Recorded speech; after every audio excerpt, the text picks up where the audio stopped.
I think I know what people want. And I also believe in referendums. How do I square that up? That's next. This is the Daily Fire. I'm Mark Stewart Greenstein for August 5th. Folks, I believe in referendums. Popular will is important. We too often have one referendum called an election and then nothing for 2 or 4 more years after that. You will see here a governor who seeks a referendum at least every 6 months. The first one of them is going to be within 4 weeks of election. 4 weeks, just in case there's like buyer's remorse. We elected that guy? All right, so by early December of this year, expect to see at least an online referendum. It costs a lot of money for the state and towns to actually do it officially, so we'll have a good secure system that is going to allow. SurveyMonkey's already going to do that for me partly. So it's doable. And based on popular will, I do want to be guided. We will have 2, 3, 4, maybe 5 propositions, significant ones that have come up in the campaign, and is that what you really want? Did you elect me maybe because of a none of the above situation were good? All right, that means I have to be more of a caretaker, not so assertive. Did you elect me for a certain principle or 2 or 3 or 4 that you want to drive home? I want to hear that as well. Did you elect me because I'm just a small, lovable snowboarder? We should hear that too.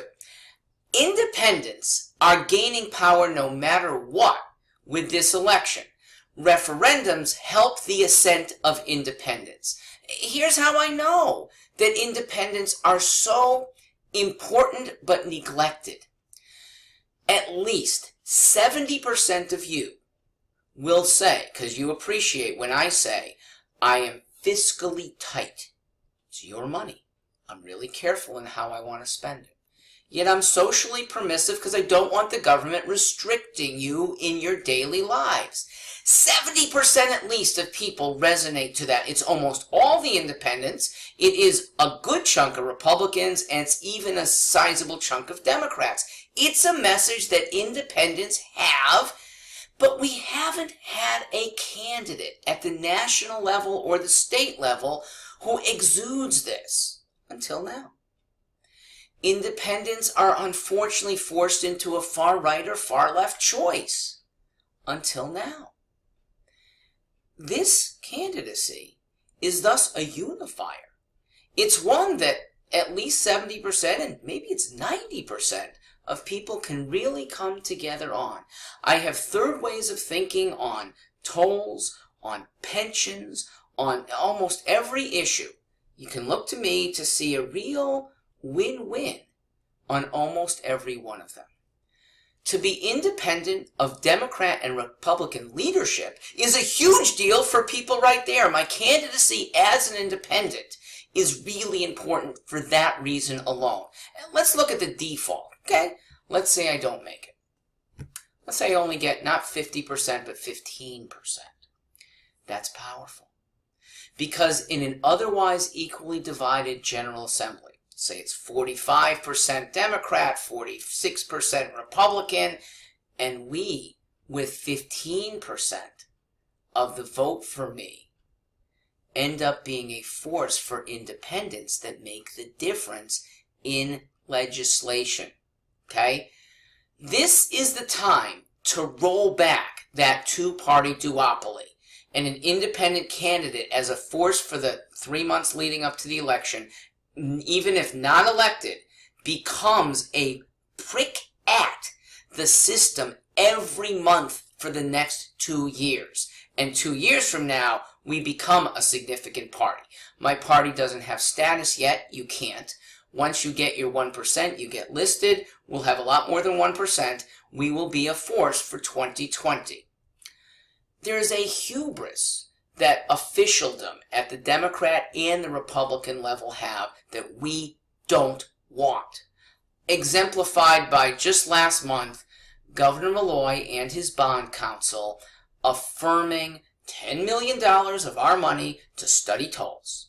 Tolls that probably will never be enacted in this state, but a study needs to be done. And I blame the Bond Commission at least as much as Malloy, because they should know better. And here we go again. bond people, primarily Democrats, voting 7-3 in favor of spending our money. Okay? I will call out the 3 who didn't. Scott France, Chris Davis, and Democrat Kevin Lembo. And for that, I am proud to be working with you. I'm glad to see you're going for comptroller again, Mr. Lembo. Now, let me call out the bad. And they're all Democrats. Ben Barnes, Tony Fatone, George Jepson, John Fanfara, Jason Rojas, and Denise Napier. She abstained. That's cowardly.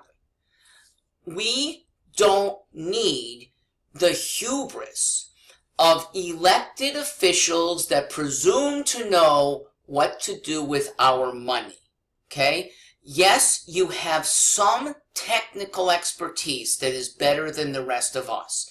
But the principle of spending without any good momentum behind it should be evaporated. I'm not sure a bond commission should even exist. In my administration, I would look askance, I would use them very little, because bonding means other people pay for your studies now. That's how we got into trouble in the first place. We had governor after governor letting their bond commission just roll. That's also why you can't condemn just Dan Malloy. He gets rightly criticized for a lot of his misdeeds. But Rel, Roland, Weicker, they hardly ever met a bond measure they didn't like.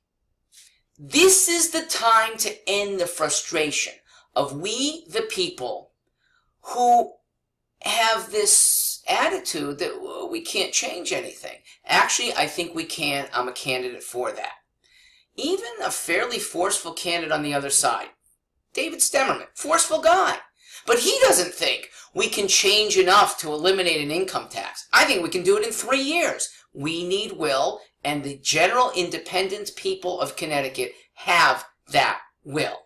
Your leaders, that's Democrat and Republican, don't respect the will of the people.